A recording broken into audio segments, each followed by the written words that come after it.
Jamaah yang Allah muliakan, kita berkumpul dengan tujuan membahas sebuah bab yang berkaitan tentang penyebab-penyebab permasalahan dalam hidup. Karena banyak orang yang tidak memahami bahwa Allah punya cara mendewasakan manusia dengan masalah. Tapi masalah itu pun timbul karena ada penyebabnya, dan penyebab itu kebanyakan orang yang melakukan. Maka ayat mengatakan zaharul fasadu fil bari wal bahr bima kasabat aydin nas. Tampak kerusakan di muka bumi ini ulah tangan manusia. Lidzikum wa'alladhi a'budu la'alahum yarji'un. Dan Allah balas setiap sebab-sebab yang dibuat dengan efek sebab tersebut agar manusia kembali. Artinya ada efek pada setiap hal yang kita lakukan, karena memang kita adalah potongan puzzle kehidupan yang ada. Maka orang yang berilmu mungkin dia nggak mampu berbuat maksimal kebaikan, tetapi dia akan menjadi penyebab terjadinya kebaikan. Ibu, bapak berasa udah sulit ngapal Quran, betul? Ya usaha sih terus, cuma belum kunjung diraih yang diinginkan, karena mungkin udah waktunya agak sulit. Iya, ini mic-nya, makanya saya tunggu panitia ini aktif nih mic ini. Ya. Iya. Justru Allah mendewasakan manusia dengan ujian. Innallaha idza ahabba qauman ibtalahum. Allah kalau suka dengan satu kaum, Allah uji. Permasalahan yang timbul ulah tangan manusia membuat orang diuji oleh Allah. Sehingga dikatakan dalam ayat tadi bahwa zaharul fasadu fil bari wal bahr bima kasabat aydin nas. Tampak kerusakan di muka bumi ini ulah tangan manusia. Artinya terjadi sebuah ujian karena manusia melakukan sesuatu. Ada istilah, ya, tidak mungkinlah ada api kalau tidak ada asap. Tidak mungkin ada asap kalau tidak ada api. Semua ada ketergantungan. Tidak akan pernah bisa. Innallaha idza ahabba qauman ibtalahum. Allah kalau suka sama satu kaum, Allah turunkan ujian. Yang depan kedengar. Allah turunkan ujian.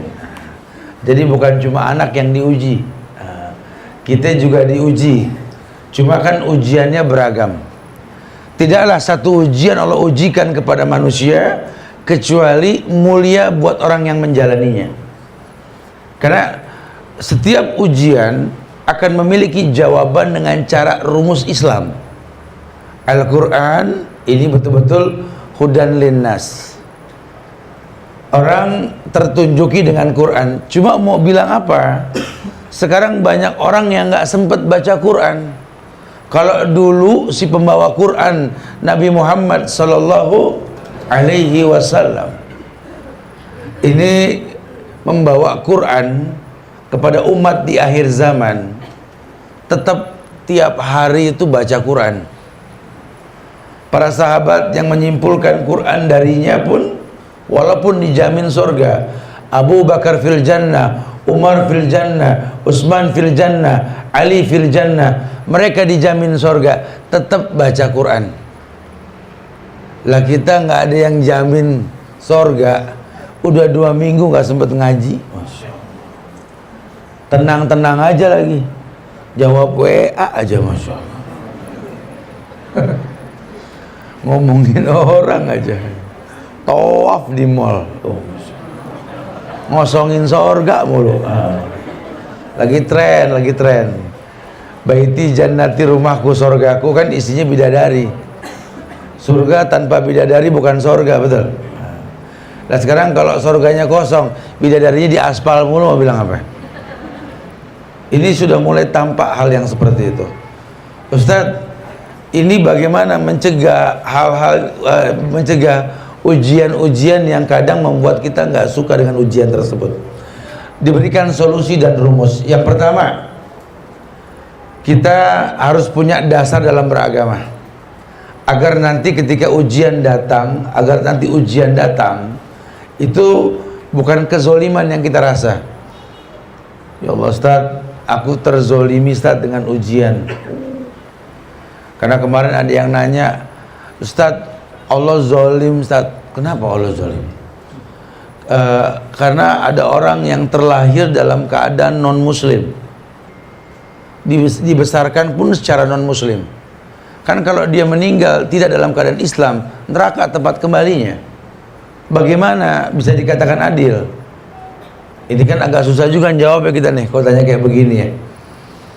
Padahal kalau sedikit kita mau mendalami bahwa permasalahan manusia ini bukan untuk dirinya pribadi dia masuk surga. Mungkin dia nggak sempat berbuat baik cuma gara-gara dia orang berbuat baik. Artinya ini ada orang yang terlahir dari orang non muslim, dibesarkan secara non muslim. Lah kita yang tahu ada tugas untuk mendakwahkan, ada tugas untuk menyampaikan. Bicara nanti dia dapat hidayah atau tidak itu urusan Allah. Cuma kalau lihat kesempatan berbuat baik, kita punya tugas. Jadi bukan hanya tugasku, memang punya tugas. Ada rasa kepedulian.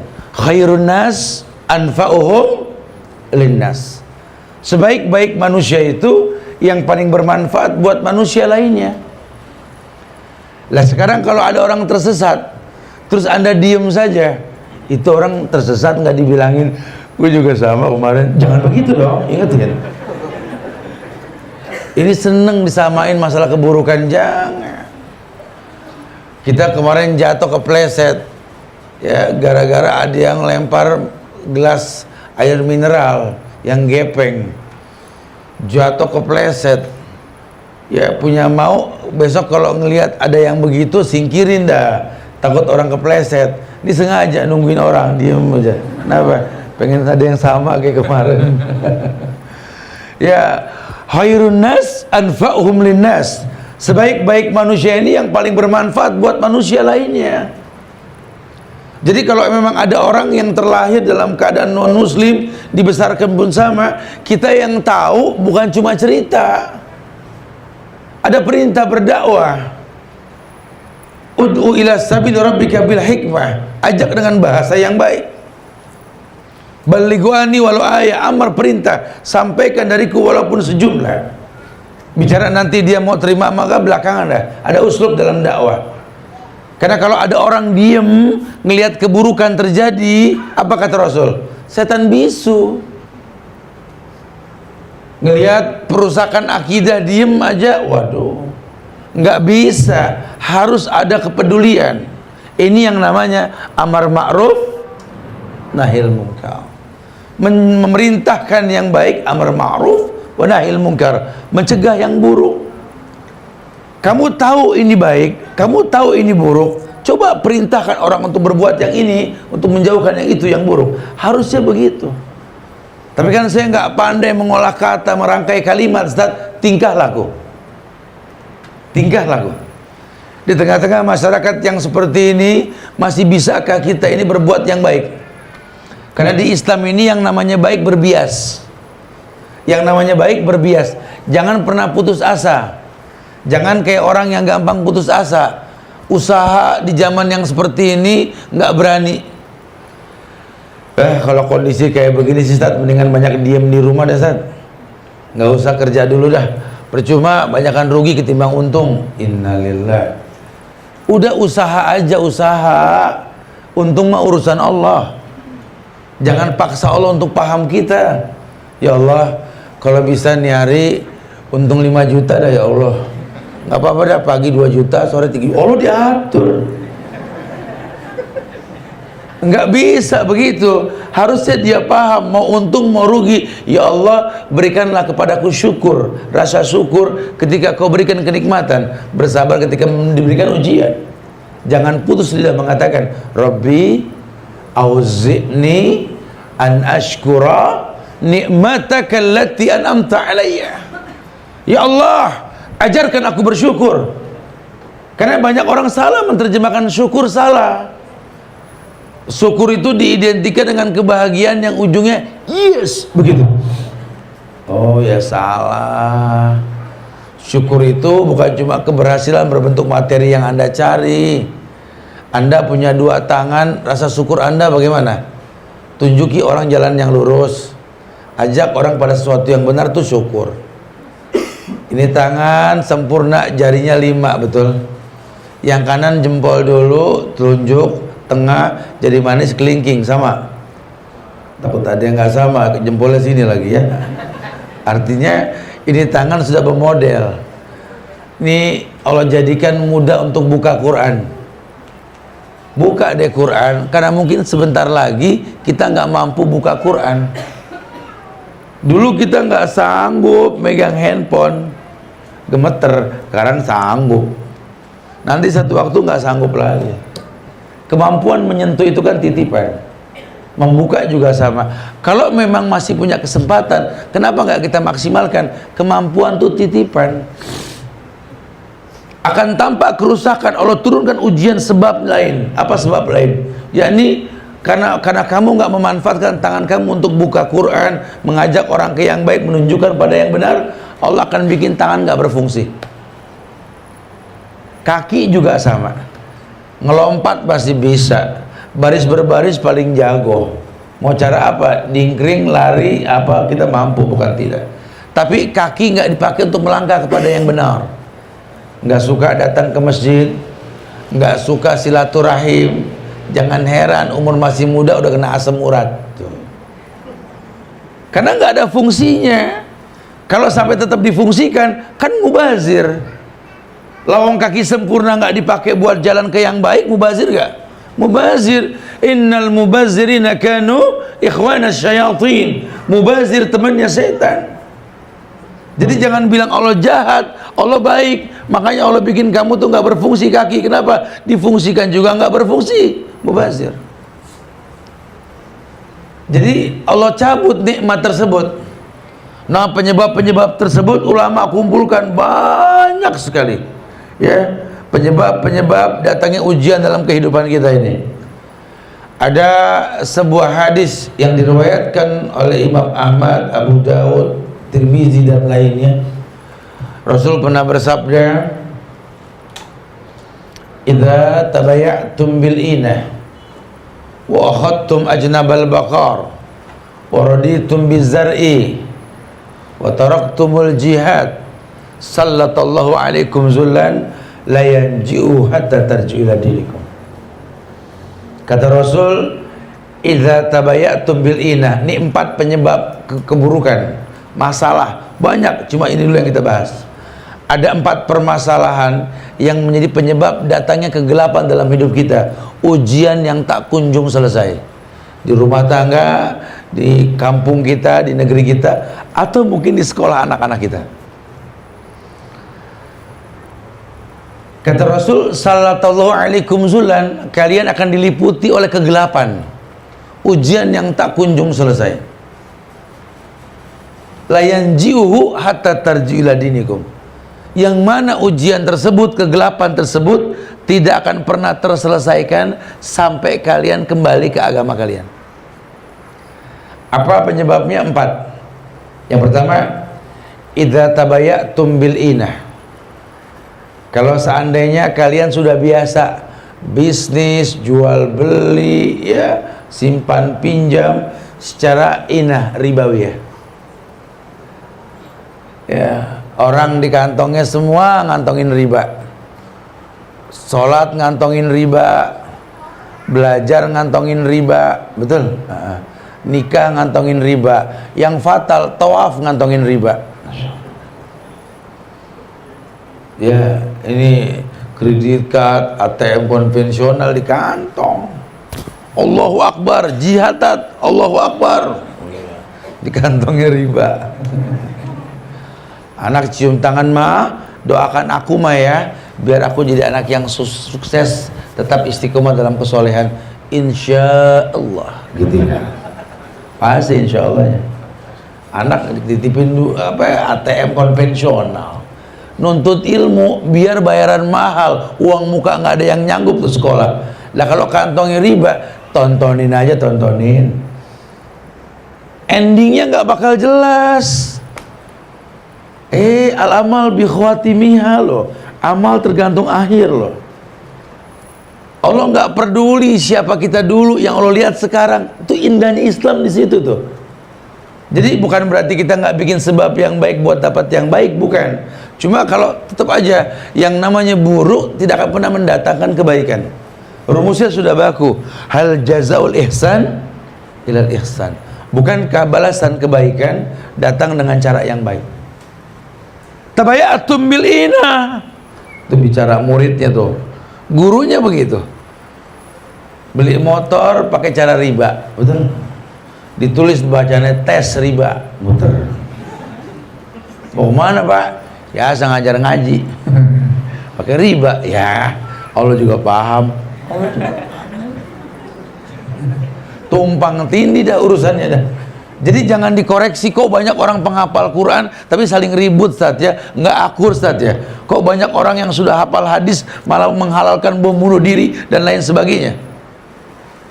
Oh iyalah, nggak ada karisma pada ilmu yang dia miliki. Kenapa? Nggak berbias. Dalam Islam ini mentazkiyah diri itu nggak perlu cara khusus, karena setiap ibadah yang kita lakukan mentazkiyah diri kita.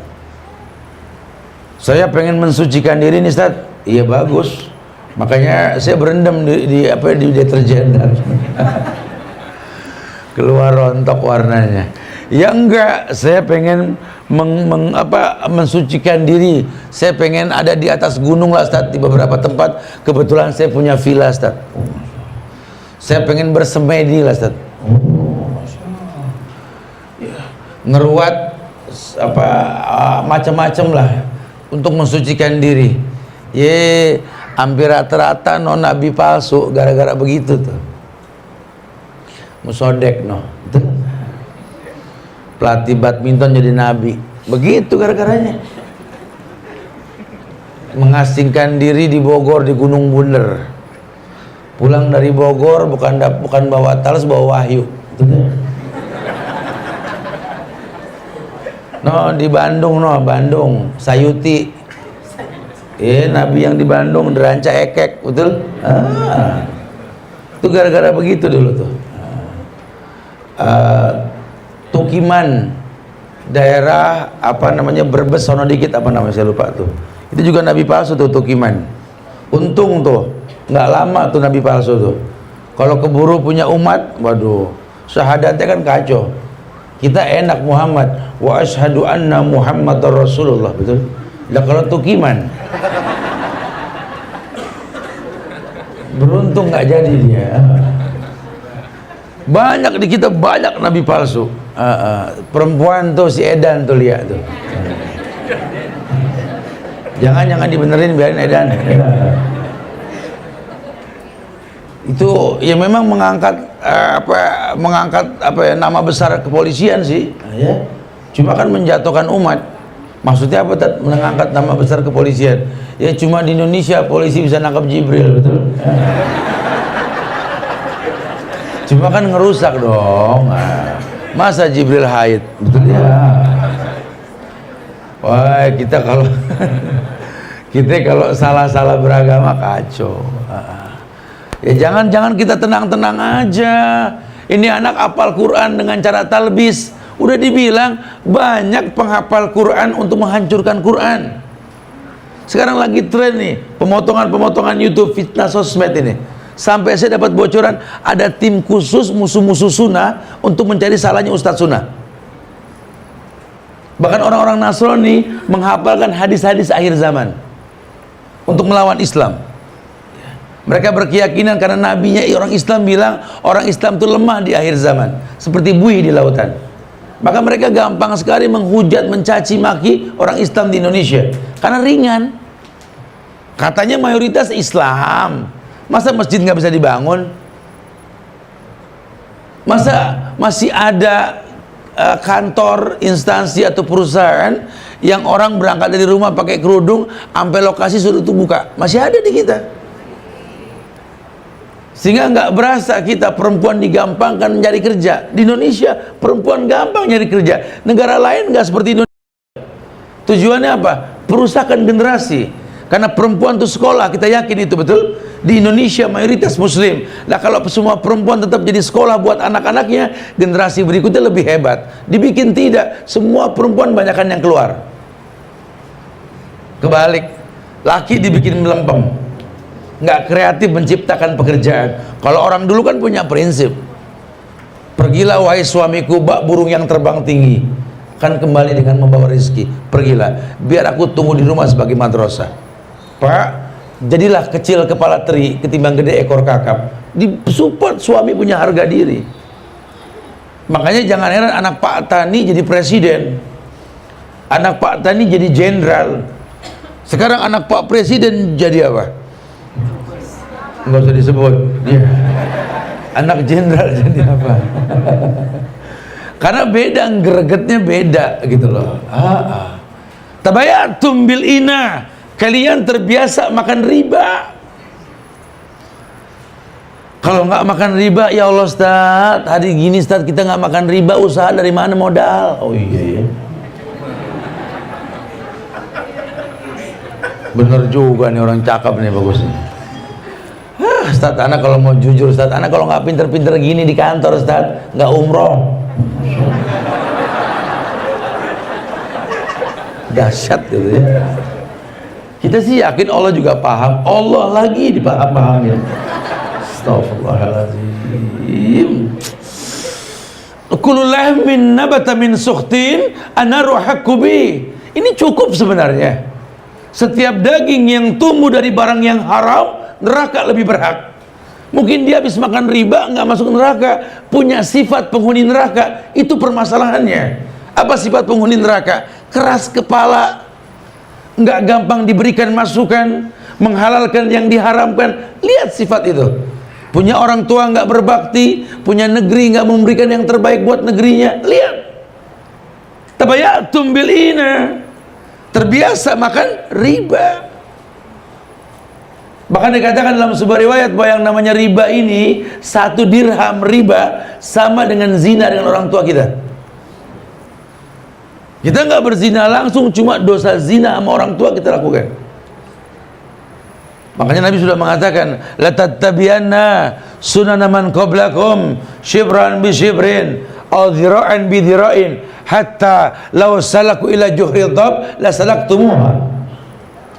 Kalian akan mengikuti umat-umat sebelum kalian, sejengkal demi sejengkal, sehasta demi sehasta, sampai kalau mereka masuk ke lubang-lubang biawak di pinggir-pinggir tebing dan sungai, kalian mengikutinya. Nggak mungkin Ustaz kita masuk ke lubang biawak. Memang nggak mungkin orang Islam makan riba, tapi nanti mungkin kata Rasul. Sekarang mungkin nggak?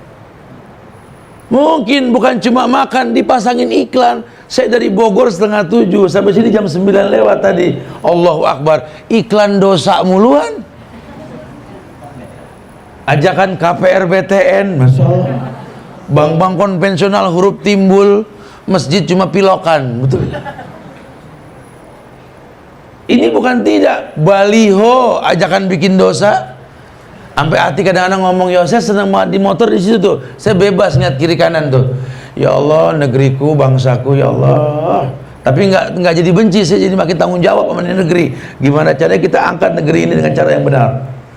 Gimana ini, pantesan susah banget kita berbuat baik, susah banget tegak kebaikan di negeri ini, karena iklanannya dosa. Iklan KPR, BTN, simpan pinjam secara konvensional, iklan rokok sepanjang jalan. Bahkan sampai musyawarah organisasi keislaman itu sponsornya jarum coklat. Pak Kiai ngebul terus ya. Ya emang nggak haram. Dan pabriknya jujur Pak Kiai, ya, rokok membunuhmu. Ya kan dia, saya mah enggak gitu. Kita timbulin dah syubhat sekalian dah ya. Dokter bilang setuju tuh, yang namanya filter rokok, semua rokok filternya itu mengandung hemoglobin babi. Tanya sama ahlinya. Oh, kita nggak makan babi, cuma ngisep melalui babi. Oh, astagfirullahaladzim, ya Allah, ya Allah. Mulai sekarang saya potek aja dah filternya dah. Gitu. Tetep. Ada yang nyaut, kalau saya sih enggak, Tat. Emang sama enggak pikir dia emang kretek saya, Tat. Ya. Ya, yang tukang kretek juga bilang membunuh sama. Akhirnya diam-diam dia berusaha ninggalin. Alhamdulillah, Tat, saya udah nggak ngerokok lagi, Tat. Saya pakai elektrik nih, Tat, sekarang. Lagi yang bilang itu rokok siapa? Emang bukan rokok, itu knalpot. Ntar saya pulang, knalpot motor saya isep sama begitu ya. Penyakit dibela, Masya Allah. Ulama ditangkepin, penyakit dibela. Itu negeri kita tuh. Aneh, udah aneh. Loh kok bisa, Tat? Karena proses belajar yang salah. Ini anak di pesantren apal Quran, sholat 5 waktu, Masya Allah. Pulang ke rumah sama dulu. Nyaut dah ibu-ibu, Ustaz, anak saya ya Allah, Ustaz, kalau pulang Tat nggak demen sholat. Padahal di pesantren diajarkan sholat. Iya, karena memang sholat nggak berbekas buat dia. Ya, cuma sekedar gugur kewajiban. Kenapa kamu sholat, nak? Pesantren, kan begitu. Banyak orang beribadah karena orang lain banyak. Ibu kenapa pakai kerudung, Bu? Laki ngomel, Tat, kalau nggak pakai, begitu katanya. Bapak kenapa ngaji ini sekarang di Pak Tumben nih di sekolah anak-anak, Bapak udah hadir. Ya, bini saya, Tat, nggak menegur kalau bukan saya nggak ngaji gitu. Soalnya kan saya pernah juga ditugasku sini ya, ibu-ibu semua isinya. Ini bapak, Masya Allah, butuh dicontoh di sekolah-sekolah lain nih ya. Artinya bukan cuma anak yang belajar, kita juga kudu belajar kan. Kan berkaitan dengan riba ini, anak nggak tahu. Anak cuma kita suplai, betul? Kita taruhin ATM di kantong, di dompetnya. Ya anak sih nggak berdosa, yang berdosa siapa? Kita mengatasnamakan cinta. Oh ya Allah, sayangku, cintaku ya Allah, malaikat papa, malaikat mama. Ya malaikat ngantongin riba, nggak mungkin, nggak bisa. Tabayatum bil ina, kan nggak bisa langsung ditinggalin. Gimana, Ustaz? Ayo berusaha ninggalin. Orang Islam tinggalkan bank konvensional, pindah ke bank syariah. Ya udah terlanjur ada fitnah bank syariah, Ustaz. Sama aja, Ustaz. Dengar-dengar juga katanya bank muamalat juga begitu, Ustaz, ya, pengen dijual. Nah, direkturnya langsung saya ngobrol kemarin itu untuk klarifikasi nih. Karena saya sedang gembor-gemborin orang untuk meletakkan dana di bank syariah. Nah, saya nggak pernah tahu lah, tapi ada legalitas ulama. Kalau ulama sudah melegalkan, insya Allah benar. Nah, kita jangan gampang seuzon. Memang musuh-musuh Islam berusaha bikin kita ini jauh dari ulama. Jadi kayak tahun 65 Pak ya, yang ngalamin tahun 65. Nah, Masya Allah, saya sih katanya nih ya, tahun 65 ini orang dibikin jauh sama ulama. Betul Pak ya? Nah, yang lebih senior, dan saya nggak nunjuk, takut dibilang enak aja gitu ya. Iya, udah orang yang namanya agama udah dah seenaknya aja, bahasa di otak hati bukan bahasa ulama. Salah satunya apa? Istilah-istilah yang ulama nggak bertanggung jawab tuh, kayak halal bihalal, minal aidin wal faidin. Dulu sebelum tahun 65 itu dibikin bukan nama ulama, makanya orang Arab nggak pernah paham halal bihalal. Kayaknya kayak bahasa Arab kan, halal bihalal. Nggak ada ulama yang mau bertanggung jawab sama minal aidin wal faizin. Demi Allah tidak ada. Itu yang pertama kali bilang halal bihalal sama minal aidin Pak Karno tahun 58. Tuh ya, jadi nggak ada satu ulama, karena ulama tahu menambah sebuah ibadah itu beda. Ulama tahu, bukan tidak. Sekarang dibikin begitu, orang nggak yakin sama ulama, bahkan menjadi hakim buat para guru-gurunya. Ya, banyak orang ikut kajian, majelis ilmu gitu ya, bukan ngambil ilmu, kayaknya serius banget, serius amat ya. Anda lagi lihat salahnya di mana nih? Salahnya kan fatal. Banyak YouTube begitu, tim khusus cari salahnya Ustadz, diedit, dibuka, Masya Allah. Dibikin umat ini jauh dari yang namanya ahlul ilmi. Orang kalau udah jauh dari ahlul ilmi, ketika punya masalah, yang ditanya bukan ahlul ilmi, Google. Sampai orang nyari alamatnya udah nggak pakai insya Allah sekarang. Dia nanya, no Ustadz Waje, itu deh. Belok kanan, belok kanan. 500 meter belok kanan, belok kanan. Nggak pakai insya Allah. Kalau nyampe 500 kan, coba bikin wes syar'i coba. Belok kanan 500 meter insya Allah. Inspiratif gak? Bikin bank aja syariah. Kenapa wes nggak syariah? Nanya ke sono. Nah kalau udah nanya ke sebuah bagan yang bukan milik Islam, kan itu bukan milik Islam, betul? Fitnah dihembuskan. Tuh. Orang dibikin percaya sama sosmed. Karena banyakan bener tat ketimbang salah. Kayak dulu orang percaya sama dukun, bener tat, bogene tat, dukun tat. Masyaallah. Waduh, jarang lah dukun kayak dia tat. Emang gak ada yang mau kayak dia. Iya. Waduh, orang dibikin labil. Itu efek dari yang namanya riba itu. Hati-hati itu. La yakumuna illa kama yakumul ladzi yatakhabatu syaitan minal masy. Akan bangkit seperti orang gila bangun tidur. Pemakan riba itu.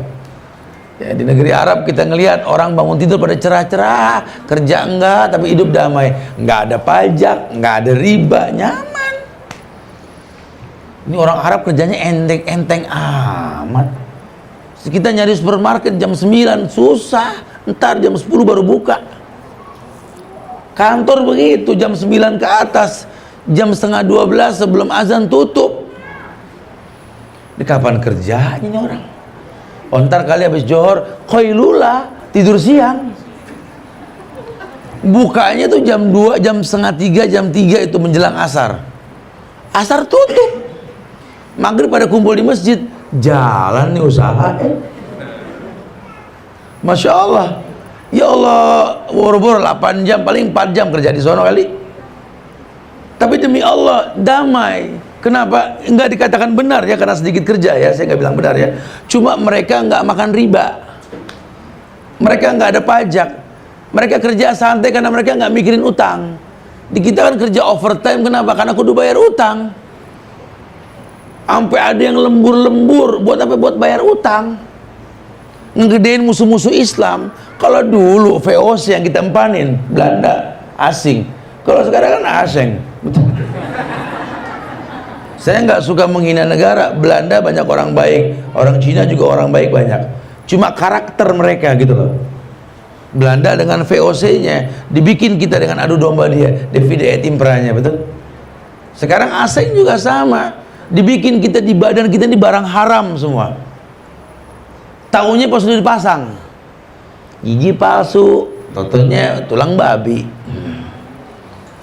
Di kantong semua ngantongin ATM, baru paham ya Ustadz baru ngomong begitu ya. Bahwa produk ini produk itu udah dikonsumsi lama baru ketahuan. Itu dibikin. Lah sekarang kalau barang haram di badan kita, mau apapun hukumnya, surga nggak bakal nerima barang haram. Kita nggak masuk surga dulu, penyebab surga sedang kita tuntut kan, belajar ini kita nuntut. Karena orang yang belajar dimudahkan ke surga kata Rasul, betul? Man salaka tariqan yaltamisu fihi ilman sahalallahu lahu bihi tariqan ilal jannah. Orang yang keluar menuntut ilmu, Allah mudahkan ke surga. Allah mudahkan ke surga. Masya Allah. Lah sekarang gimana mau ke surga kalau banyak perabotan badannya ini barang haram? Nggak bisa ya, nggak bisa. Masya Allah, itu kita nggak berasa tuh seakan-akan habis kita nggak bisa hidup kalau nggak begitu. Beli rumah, beli motor, beli mobil nggak bisa kalau nggak riba, Ustaz. Dipersulit, Ustaz. Ya mau sampai kapan? Hei bangsa Indonesia Muslim, bangkit ayo. Ini negeri kita Indonesia, umur kita mah nggak lama lagi. Untuk merubah Indonesia menjadi negeri syariah susah. Cuma ayo berusaha saja. Mungkin kita nggak bisa merubah Indonesia, tapi kita buktikan, kelak orang akan berkata, pernah ada kita di Indonesia, itu lebih baik. Ya, Jadi kayak apa ya, orang yang perang dengan pasukan yang banyak, pasukan dia tinggal sedikit, seperti pasukannya Abdullah bin Zubair bin Awam itu. Dia tahu pasti kalah lawan Al-Hajjaj As-Saqafi ini, cuma nggak apa-apa, lawan aja udah. Menang sih nggak bakal dah, cuma biar orang tahu nih, kita yang 10 bisa ngelawan yang 1000. Itu orang Islam. Ada usaha, ayo. Nggak bisa kita tinggal diam. Ini negeri merdeka karena rahmat Allah.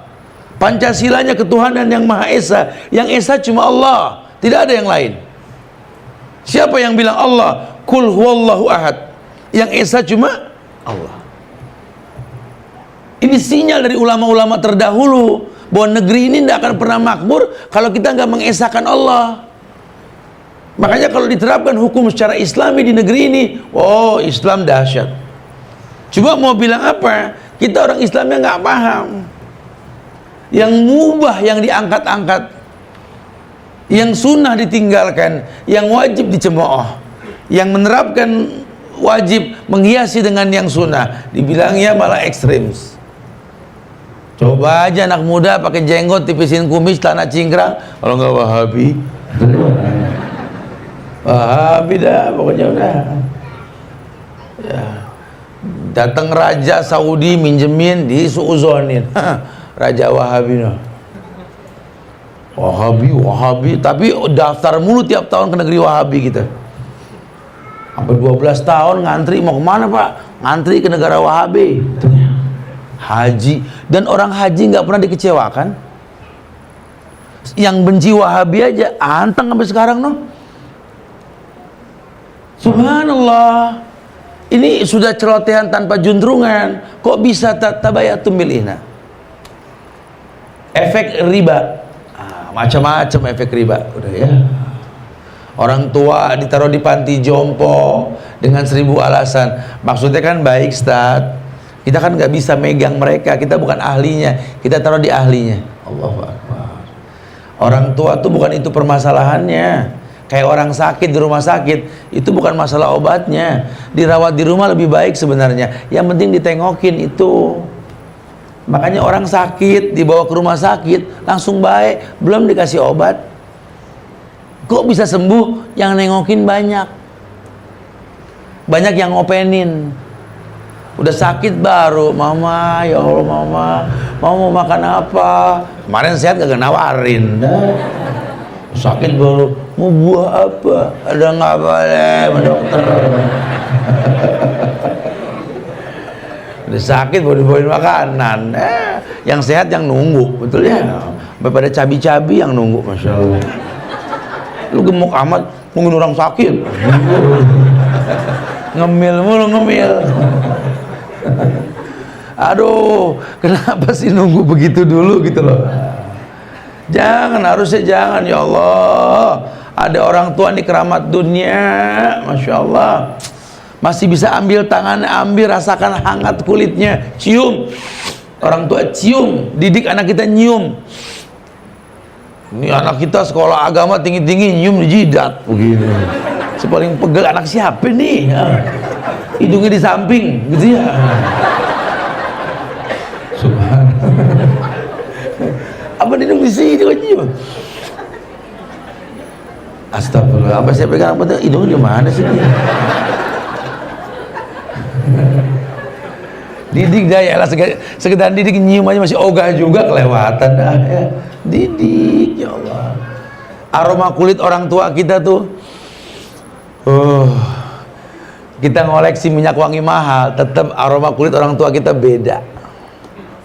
Keringet campur caplang sama minyak kayu putih, kadang minyak tawon. Ini diadon nggak ada yang bisa nyamain nih baunya. Klasik bu. Kayak kemarin saya disuruh Tat, jangan makan pagi Tat, kurangin berat badan. Insya Allah syukuran dikasih masukan. Kalau bisa nih minum minyak kelapa, apa tuh? Nggak tahu itu minyak kelapa, saya minum tentu ya. Pas saya minum, kan saya kalau biasa minum apa, zaitun kan blok gitu ya, biasa pakai botol. Ya saya juga coba ada begitu juga, blok. Itu seharian saya bertahap, saya bilang inget tukang urut siapa, saya bilang gitu ya. Kadang-kadang aroma tubuh kayak begitu. Tabayatum bil inah, tabayatum bil inah. Udah tuh yang pertama. Biasa berbisnis dengan riba. Yang kedua, akhadtum ajnabal baqar. Ini penyebab yang pertama tuh kerusakan, masalah dalam hidupmu tuh riba. Yang pertama. Yang kedua, akhadtum ajnabal baqar. Kalian pegang buntut sapi. Saya nggak berani pegang sapi. Ini umpama. Yang namanya sapi, lihatlah sapi kerbau, ya, sapi kerbau Pak Madi. Kan kita pernah belajar dulu tuh. Ya. Masih ada gak sih pelajaran kayak gitu? Ingat SD dulu ya, kita disuruh mikirin keluarga Budi sama Wati 2 tahun, Masya Allah. Nggak habis-habis, Masya Allah. Makanya generasinya begini nih sekarang. Coba 2 tahun mikirin Rasul, kita udah apa kartu keluarga Rasul kali.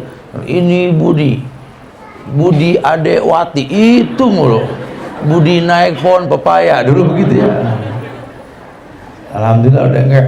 Iya, akhadtum ajnabal baqar, kalian pegang buntut sapi.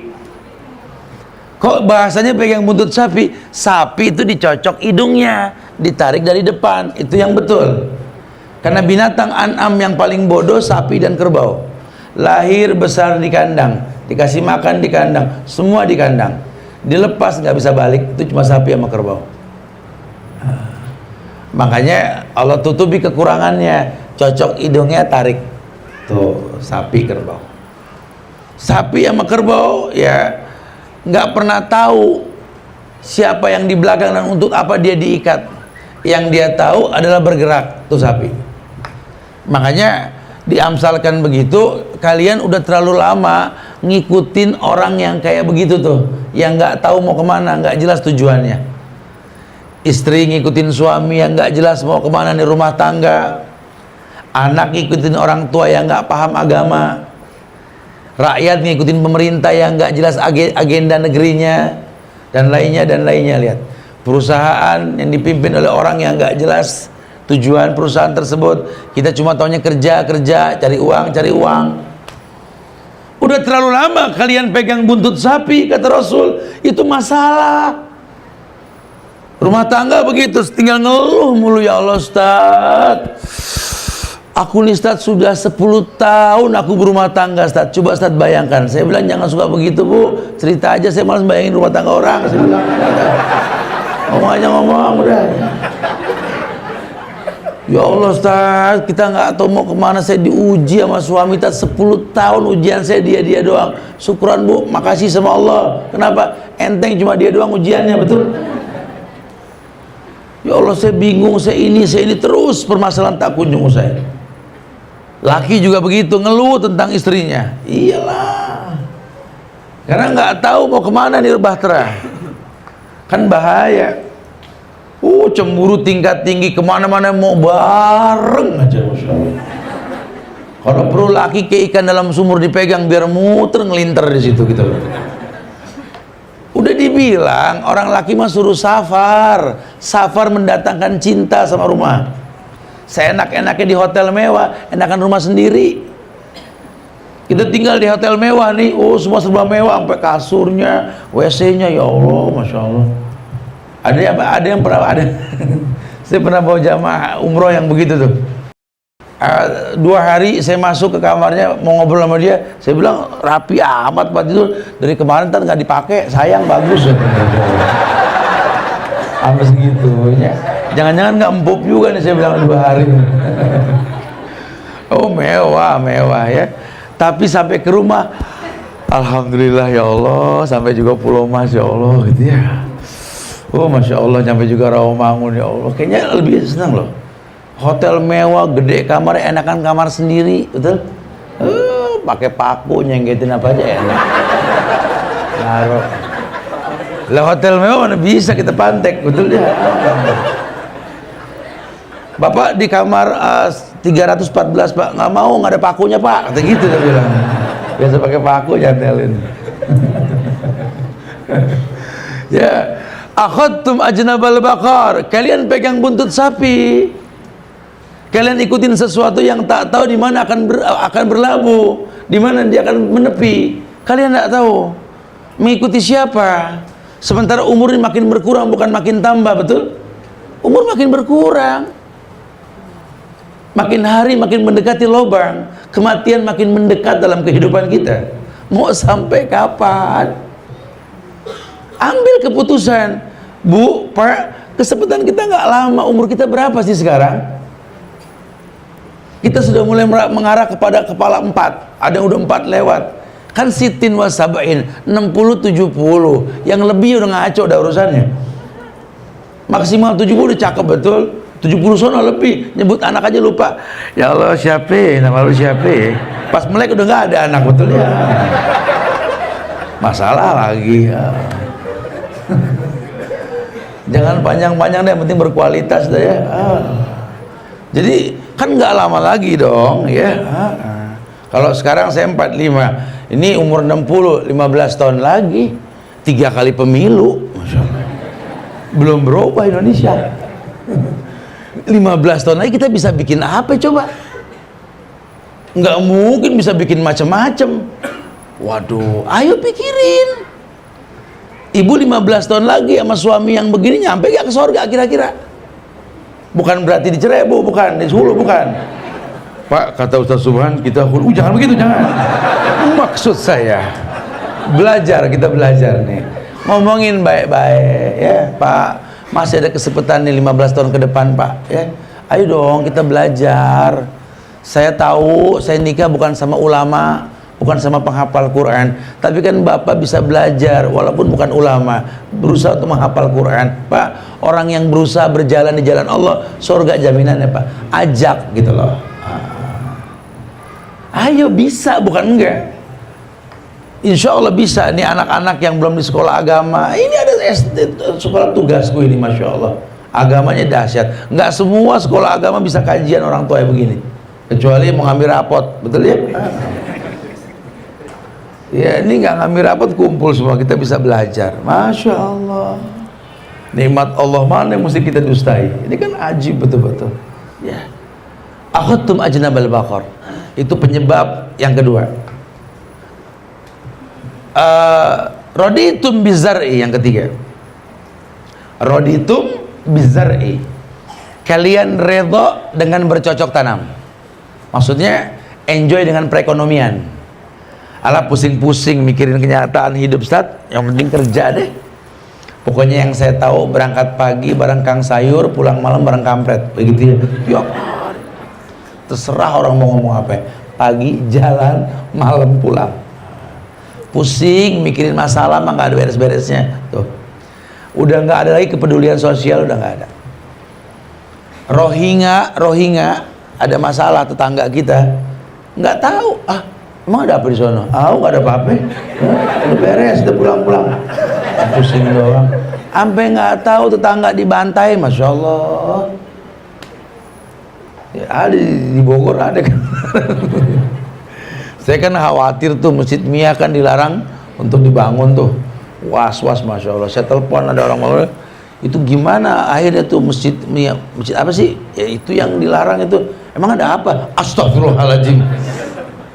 Ada yang begitu, ada sudah nggak mikirin sudah. Oh, bahaya lagi nih. Ya, udah nggak ada rasa kepedulian sosial. Udah dia yang ada di otak dia cuma money, uang, fulus. Kullu syai' bil fulus, kullu syai' bil fulus. Ma fi fulus manfus. Stres pokoknya. Fulus. Ya. Kita kalau nggak ada fulus, jalan nggak mulus. Fulus di otak. Ya Allah, iya perlu, kita perlu uang, perlu fulus. Masa nggak perlu sih? Ngapain aja kan pakai uang sekarang. Tapi bukan itu target utamanya. Jangan gara-gara nyari uang sampai lupa anak bini nunggu di rumah. Jangan gara-gara enak nyari uang, mata tua orang tua kita menanti kedatangan kita. Jangan gara-gara nyari uang sampai kita lupa sholat. Jangan. Itu cuma survive-nya kita di dunia. Jangan. Raditum bizar'i, hati-hati. Enjoy dengan tanaman, penghasilan, hati-hati. Boleh bersyukur dengan pekerjaan di mana kita ada, boleh. Tapi bukan menelantarkan kewajiban sebagai fitrah Allah ciptakan kita. Wa ma khalaqtul jinna wal insa illa liya'budun. Tidaklah aku ciptakan jin dan manusia kecuali untuk beribadah. Ya, baru yang keempat, taraktumul jihad. Kalian tinggalkan jihad. Kenapa kok jihad terakhir, Tat? Karena puncak agama. Dzirwatus sanamihi al jihadu fisabilillah. Puncaknya agama jihad. Jihad. Orang jangan gampang ngomong jihad kalau belum tahu dasar. Nikah, berumah tangga itu jihad. Membimbing keluarga ke jalan yang benar, menggandeng pasangan menuju surga, jihad. Mendidik diri, keluarga dan masyarakat, jihad. Sampai mengangkat pedang terhunus ke hadapan musuh kita pun jihad. Jihad puncaknya agama. Cuma yang terjadi apa? Taraktumul jihad. Kalian tinggalkan jihad. Udah nggak ada ketertarikan. Nikah mah pengen, Tat, dari dulu pengen nikah. Udah nikah bingung mau ngapain. Ngayal pengen punya anak. Udah punya anak masing-masing. Kalau dulu kita tanya orang tua, walaupun nggak secanggih sekarang hidupnya, nggak ada handphone dong dulu. Kita dibesarkan secara manual kan sama orang tua kita kan. Kita kalau udah berangkat sekolah, orang tua ditanya, si Subhan sekolah? Iya. Pulangnya kapan? Mungkin siang. Jam berapa? Aduh kurang tahu deh. Tapi balik sih insya Allah. Begitu. Kalau sekarang kan si Subhan sekolah? Iya. Pulang kapan? Sebentar saya tanya. Halo Subhan? Pulang kapan? Enggak pulang, gitu ya. Ada obrolan, gitu ya. Ketahuan sekarang mah gampang banget. Nah, dulu, aduh masya Allah, suami kerja kayak burung bangau terbang setahun, tapi optimis pasti balik, kan gitu ya. Kalau sekarang kan tinggal dicek sehari 3 kali ngecek, lebih pak? Lebih. Ada yang nyaut lebih, katanya. Ya, oh ikut pokoknya ya. Makanya tuh perempuan nggak boleh ikut nguburin mayit tuh di situ tuh. Niyahah, meratap, cinta yang berlebihan membuat lupa agama. Sama suami saking sayangnya mau dikubur, jangan. Bawa bangke dong, jangan. Ikut. Suruh ikut. Ogah. Udah dia takut udah. Cuma emang gede ambek sih ya, susah. Subhanallah. Taraktumul jihad. Kalian tinggalkan jihad. Ini rumah tangga nih jihad. Manistato'a loh. Ya masyarakat sebab manistato'a kan. Hei pemuda yang mampu nikah, mampu tuh jihad. Laki perempuan yang mampu nikah, itu jihad. Perempuan menutupi kurangnya suami, hunna libasun lakum wa antum libasun lahun. Saling menutupi itu jihad. Kita banting tulang berangkat pagi pulang sore nyari rizki, nyari nafkah, itu jihad. Kalau sekarang udah berubah istilahnya ya. Kalau dulu istilahnya apa? Mencari sesuap nasi. Sekarang udah tajir nggak mau makan nasi. Itu dia keto. Gak usah angkat tangan, gak usah. Yang benci nasi zakat fitrahnya pakai apa? Beras nasi juga kan ngaco kan. Zakat fitrah tuh yang kita makan. Lawang Anda nggak makan nasi kok beras? Ya bingung kan? Itu butuh bahasan khusus fikih lah nanti ya. Taraktumul jihad, sudah. Kalian tinggalkan jihad. Kita support anak juga enggak. Anak nuntut ilmu tuh jihad loh. Kalau dia lagi down karena pelajaran susah, support. Nah kamu bisa. Berat mah, pelajarannya berat banget mah, aku nggak bisa jawab. Mulai dari yang ringan dulu nak, baru yang susah. Didik anak kita kalau ujian, ulangan. Nah nanti kamu masuk ke dalam tempat ujian kamu nak, bismillah tawakkaltu 'ala Allah la haula wala quwata illa billah. Kan yang udah tahunya kan Robbi zidni ilman warzuqni fahman, betul? Itu buat belajar. Kalau buat ujian tuh bismillah tawakkaltu 'alallah la haula wala quwata illa billah. Nah, jangan nyontek harga diri, nak. Biar jelek asal hasil sendiri. Kamu jangan bingung, udah tugas kamu baca aja dulu dari pertama sampai terakhir. Baca. Udah baca sekali lagi baca, nak, tandain yang gampang. Yang ketiga, isi yang gampang baru yang susah, nak. Karena kadang-kadang soal suka menjebak. Kalau kamu tidak baca, ternyata yang susah nomor 1, nomor 2. 3 sampai 10 gampang, nak. Anda mikirin 1, 2 sampai bel nggak selesai, hancur. Didik anak seperti itu. Nah, belajar ini bukan cuma dihafal tapi dipakai, nak. Pengen jadi orang pinter bukan karena cerdas nangkepnya saja, nak, tapi berbekas dalam benakmu. Ya, ini pelajaran tuh dilihat. Pulang sekolah, sampai rumah, rapi-rapi, kasih makan apa, suruh dia lihat pelajarannya walaupun sebentar. Jadikan buku sebagai sahabat. Ketika menjelang ujian nanti, nggak usah sibuk baca, karena sudah ada bekasnya. Anak sekarang tidak. Depan pintu kelas mau ujian masih ya berantakan dan rusak-rusaknya. Karena nggak tahu teknik belajar, nggak diajarkan. Jihad itu nggak main-main, disupport anak kita. Aku nggak kuat kayaknya, mah. Kuat, nah insya Allah, nak. Kuat. Kami yakin kamu kuat. Tapi makin hari makin berat, mah, pelajarannya, mah. Insya Allah kamu kuat. Kami yakin kamu kuat. Kenapa sih, mah, yakin banget? Karena kami berdua nggak kuat dulu. Kamu aja yang kuat gitu.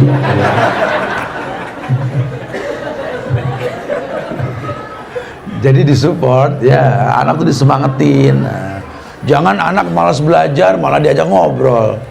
Aduh, mah berat banget, mah, pelajarannya, mah. Emang mama juga sama dulu begitu. Udah, yang penting cerdas, smart, ya. Gak usah pinter-pinter amat. Dibikin begitu, anak dibikin down. Jangan, belajar tuh harga diri, ya. Orang makin cerdas, makin pintar dengan belajar, beda bobotnya. Allah aja bilang, hal yastawil ladina ya'lamuna wal ladina la ya'lamun. Apa sama orang yang berilmu dengan yang tidak berilmu? Ya beda. Orang pinter belajar sama orang yang nggak pinter dan nggak belajar, mukanya beda. Bentuk alis aja nggak sama, ada yang ngangkat, ada yang gini lah. Orang kalau bodoh kelihatan dari wajahnya, mulut sama mata nggak matching. Yang dilihat apa, yang diomongin apa. Biar kalau cerdas tuh berbobot gitu loh. Kayak bapak ibu rajin tahajud, terus nyuruh anak tahajud, bobotnya lain. Aku pengen ujian besok gimana, mah, biar tenang. Nah, lihat ayahmu, lihat mamamu tahajud. Karena seneng tahajud. Nah. Tapi kalau nggak tahu tahajud tapi nyuruh tahajud, ngambang. Ya tahajud dah, tahajud aja. Tahajud dah, coba tahajud. Tahajud apa sih, mah? Apa ya? Bentar ya, tahajud. Jelasin tahajud, nelpon ustadz dulu, bentar. Tat, ini anak nanya, Tat. Anak nanya gitu ya. Ngapain ngomong kalau gitu. Taraktumul jihad, kalian tinggalkan jihad. Sallallahu alaikum zullan la yanji'u hatta tarji'u ila dinikum. Kalau 4 hal itu kalian lakukan, wallahi, riba kalian makan, kalian pegang buntut-buntut binatang seperti mengikuti orang yang tanpa ilmu, kalian ridho dengan perekonomian, kalian tinggalkan jihad. Nabi mengatakan, sallallahu alaikum zullan, masalahmu tak akan kunjung selesai. Ada aja nggak beres-beres, urusan nggak selesai-selesai.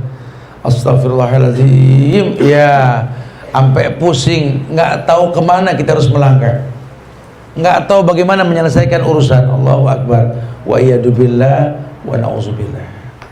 Ternyata secara umum, ya, permasalahan kita ini memang kita yang buat sendiri.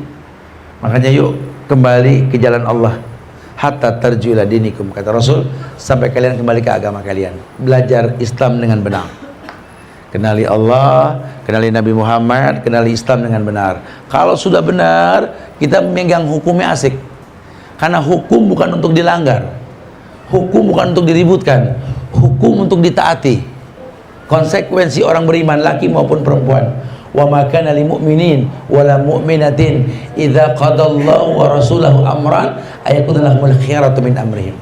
Tidak ada pilihan lain buat orang beriman, mau laki mau perempuan, kalau Allah dan Rasulnya telah tentukan hukum, kecuali mengatakan sami'na. Kita berdialog ya, biar lebih hidup suasananya. Silakan, keempat hal penyebab masalah-masalah dalam hidup tersebut, ada yang mau ditanyakan atau yang lain silakan. Akhiru da'wana anil hamdulillahi rabbil alamin.